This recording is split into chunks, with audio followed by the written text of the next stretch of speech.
Alright, so here we go again with another trick progression. This time I'm learning the gainer flash.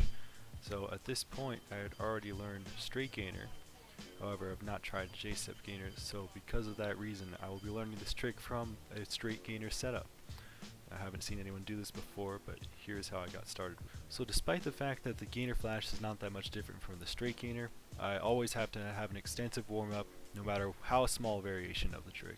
So as you can see, I'm warming up with tricks that are very similar to the gainer flash itself, which would be standing backflips and straight gainers. The biggest part of learning a new trick is always the mental part of it. So I use a tactic here, I call it the adrenaline trick, by going for a movement very similar to the one I'm trying to learn, and immediately after sending it into the new variation. Bam, first gainer flash. The first attempt will always be the worst attempt when it comes to fear factor, so now that that's out of the way, all I have to do is get myself to throw a couple more and I should finally land it.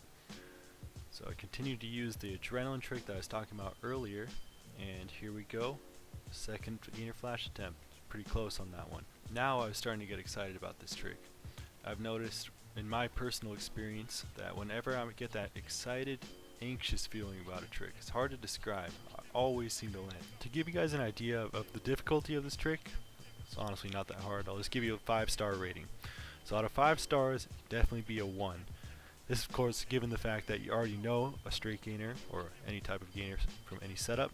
It's really just sticking your leg out and landing on one leg. That's it. Take into consideration the time frame I learned this move, only took an hour, and the relative simplicity of it. All it is just a slight variation of the gainer. I would consider this an easy move. And there we go, our first gainer flash right there. From this point on, just be me throwing a few more attempts, landing a couple more, and you see me messing around with some J-step variations right here. I wasn't very comfortable with that setup at the time, but I will show a couple attempts later where I actually land some J-step gainers. So to anyone watching this video, I want you guys to tell me what you want to see next, because ultimately the reason why I do these videos is because I love seeing the audience feedback. I do have a back handspring as well as a cart full video planned next, so hopefully you'll enjoy those. But anyways, here are those J-step gainer attempts, and I'll catch you guys next time.